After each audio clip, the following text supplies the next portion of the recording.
अब लिखना है संधारित्र की धारिता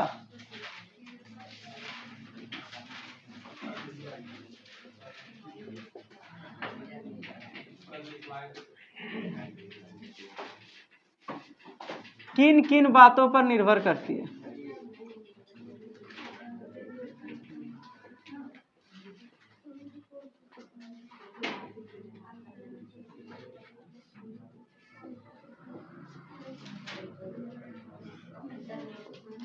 किन किन बातों पर निर्भर करते हैं, मतलब ये जो संधारित्र बना रहे हैं उसमें जो धारिता हमारा होगा, कैपेसिटी उसका, वो किन किन बातों पर निर्भर करेगा। और हाँ, कैपेसिटर किस तरह से होता है, देखो यहाँ ये सब क्या है, एक कैपेसिटर है। ये देखो छोटा सा वाला है ना, ये इसमें देखो ये दोनों जो लगा हुआ है, ये छोटा सा, ये भी क्या है, कैपेसिटर है, मतलब संधारित्र है। इसमें ये छोटा वाला जो दिख रहा है ब्लू कलर का, ये भी एक प्रकार का कैपेसिटर है। ये ठीक नहीं दिख रहा है, ये सब दिख रहा है, ये सब छोटा मोटा, ये ब्लू वाला नहीं दिख रहा है। इसमें देखो, अच्छा इसमें दिखेगा, ये ब्लू वाला दिख रहा है, वो भी एक प्रकार का कैपेसिटर ही है वो।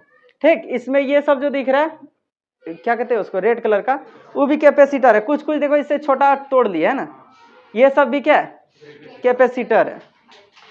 बात समझे। और भी बहुत सारा, ये भी देखो एक कैपेसिटर ही है, जिसको काटे अभी अंदर में क्या है देखेंगे इसमें। ठीक, और ये भी काटे, इसमें भी अंदर में क्या है देखेंगे। हाँ, और ये भी एक प्रकार का क्या कैपेसिटर है। ये एसी वाला है, वो थोड़ा सा डीसी वाला है। और कैपेसिटर में भी दो, एक में तेल भरा होता है, एक नॉर्मल सूखा रहता है। जिस तरह बैटरी भी दो रहता है, सूखा सेल और एक वाटर बोलते हैं एसिड के साथ। देखो यहाँ किन किन बातों पर निर्भर करती है कैपेसिटी, धारिता। सबसे पहला निर्भर करता है प्लेट का क्षेत्रफल पर। अच्छा, प्लेट हम ज्यादा बड़ा चौड़ा बना दिए तो ज्यादा लंबा और ज्यादा चौड़ा, तो उसका धारिता बढ़ेगा कि नहीं, क्योंकि ज्यादा लंबा चौड़ा रहेगा तो आवेश ज्यादा वो जमा करेगा, पसंद है, उससे इधर प्रेरण ज्यादा होगा। तो सबसे पहले निर्भर करता है क्षेत्रफल पर, प्लेटों के क्षेत्रफल पर।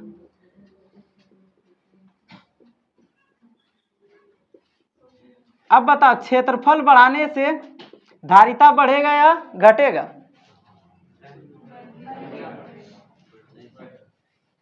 बढ़ेगा या घट जाएगा।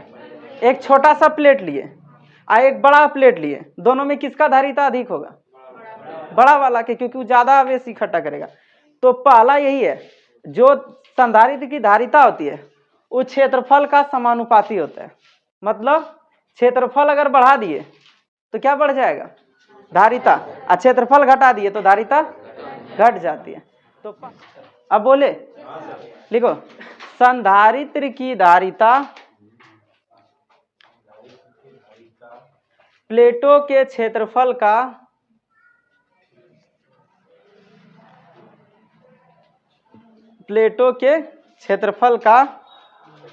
समानुपाती होता है।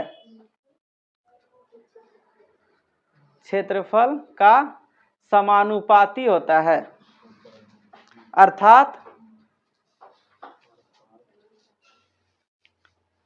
क्षेत्रफल बढ़ने से, अर्थात धारिता बढ़ती है,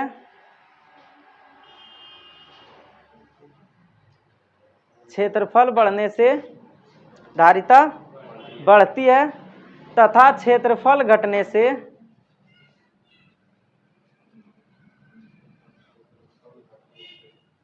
धारिता घटती है। समानुपाती का मतलब यही होता है ना, बढ़ने से बढ़ेगा, घटने से घटेगा, समझे। हाँ, क्या क्यू और भी में डायरेक्ट वो बताएंगे, वो कुछ अलग केसेस आता है, तो इसलिए वो वाला पूरा एक्सप्लेन यहाँ नहीं है। देखो इधर, तब हम इसको क्या लिखेंगे, जो कैपेसिटर का सी है, ठीक, धारिता, वह किसके समानुपाती होता है, क्षेत्रफल का। मतलब इस तरह से देगा कि नहीं, सी समानुपात ए, वहां लिख लो, सी समानुपात capital A, A means area और सी मीन्स कैपेसिटी मतलब धारिता। पहला नियम हुआ। अब दूसरा तुम लोग सोचो, क्या हम किस पे निर्भर कर सकते हैं? अगर प्लेट के बीच की दूरी बढ़ा दे तो धारिता बढ़ जाएगा कि घट जाएगा? क्योंकि दूर जितना ले जाएंगे प्लेट, प्रेरण उतना कम होगा। समझे कि नहीं? उस बल्ब को जितना करीब लाते उतना ज्यादा ग्लो करेगा, मतलब ज्यादा जलेगा वो, और जितना दूर जाएगा हल्का डीप होते जाएगा, धीमा होता जाएगा। समझे? तो प्लेट की दूरी का व्युत्क्रमानुपाती होगा कि नहीं? उल्टा रिलेशन रखेगा। दूरी बढ़ाने से धारिता घट जाएगा और दूरी घटाने से धारिता बढ़ जाएगा। तो दूसरा लिखो, प्लेटों के बीच की दूरी पर, प्लेटों के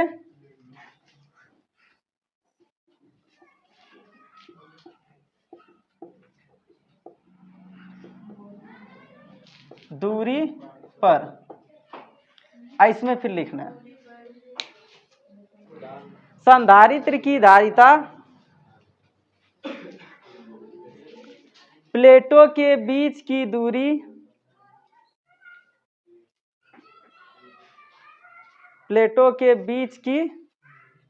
दूरी का व्युत्क्रमानुपाती होता है, का व्युत्क्रमानुपाती लिख चुका है, व्युत्क्रमानुपाती होता है। इसमें भी लिखा है क्या? अर्थात देके लिखो, अर्थात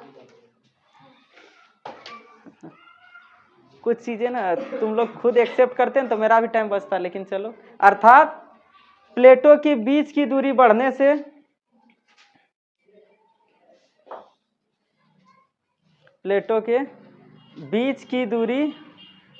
से धारिता घटती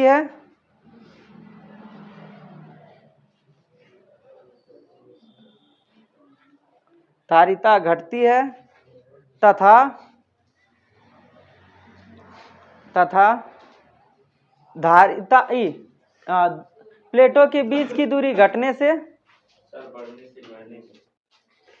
अरे पहले लिखवा चुके हैं, प्लेटों के बीच की दूरी बढ़ने से धारिता घटती है तथा प्लेटों के बीच की दूरी घटने से धारिता बढ़ती है। उल्टा रिलेशन है, सीधा मतलब ही लिखा दिए तो उसी से बढ़ना चाहिए।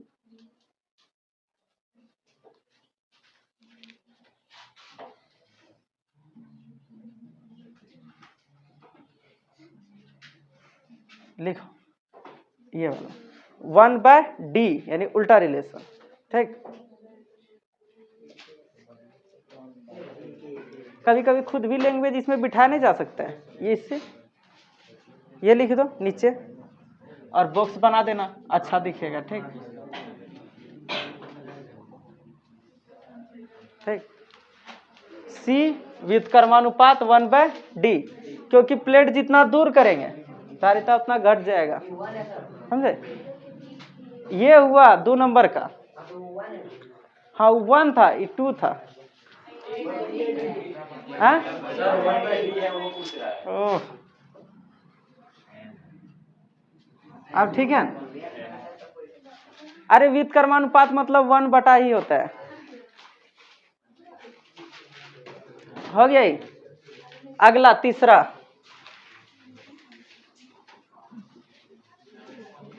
माध्यम की विद्युतशीलता पर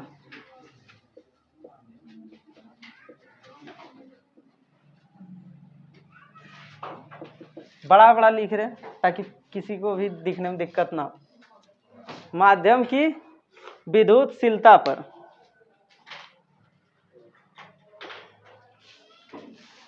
तीसरा, देखो माध्यम की विद्युतशीलता मतलब जानते हैं, एप्सिलॉन से उसको इंडिकेट करते हैं।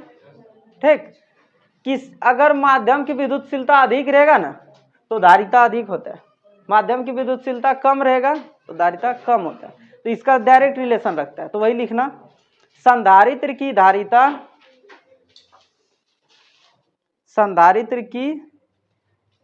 धारिता माध्यम की विद्युतशीलता का माध्यम की विद्युतशीलता का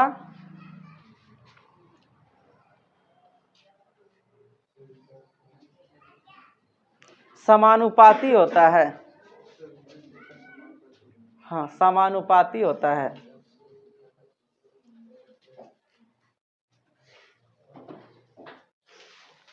समानुपाती होता है। सी समानुपात एप्साइलन। अच्छा, यहाँ एप्साइलन लिए, निर्वात रहेगा तो एप्साइलन नोट रहेंगे, पसंद है कि नहीं? या में दे करके लिख देना, या सी समानुपात एप्साइलन नोड।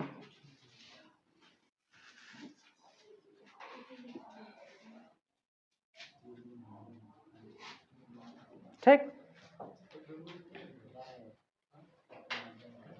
दोनों लिख लेना है।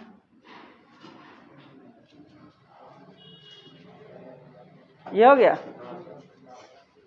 ठीक, अगर इन तीनों को मिला के भी लिखना चाहेगा ना तो C बराबर आता है A एप्सिलॉन 0/D। जो कांस्टेंट दिमाग में आ रहा है उसका मान एक ही मानो, पसंद है? तीनों को मिला दे तो C समानुपात A एप्सिलॉन बाय में D आएगा कि नहीं? तो कांस्टेंट, ये समानुपात वाला चिन्ह हटाएगा, देखो कांस्टेंट देना पड़ेगा, तो तुम लोग एक उसके जगह पे बिठा सकते हैं, पसंद है कि नहीं?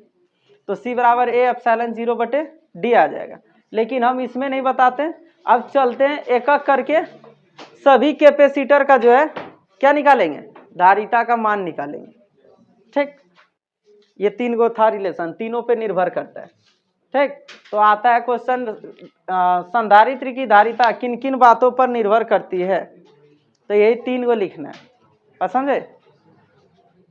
ऑब्जेक्टिव में एगो क्वेश्चन अगर तुमको दे दे कि एक संधारित्र में दो प्लेटों को पहले 0.0002 मीटर पे रखा गया, ध्यान रखना 0.0002 मीटर पे रखा गया, बाद में इसको 0.0003 मीटर पे रख दिया है, तो बताएं धारिता बढ़ेगी या घटेगी?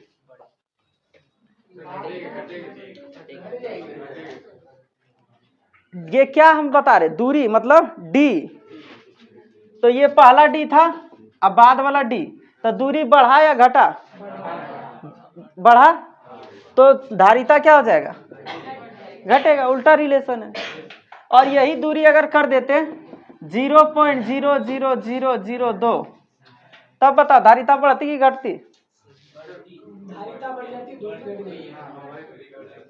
इसमें धारिता बढ़ जाएगी, क्योंकि देखो यहाँ 3 ही जीरो था, यहाँ कितना जीरो है, तो घट गया दूरी, बात समझेंगे ना? पॉइंट के बाद जितना ज्यादा दूर रहता है संख्या उतना घट जाता है।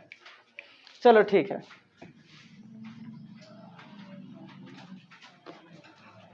अब एक एक करके हम क्या करते हैं, सबका धारिता निकालेंगे। समांतर प्लेट संधारित्र का धारिता क्या होगा, गोलाकार का क्या होगा, बेलनाकार का क्या होगा, इसके बारे में। लेकिन पहले एक छोटा सा जो छूट रहा है, जिसको मात्रक और बीमा कह सकते हैं, तो मात्रक तो थोड़ा सा पहले पढ़ लेते हैं। C बराबर क्या आया था, Q/V, तो Q का मात्रक क्या होता है?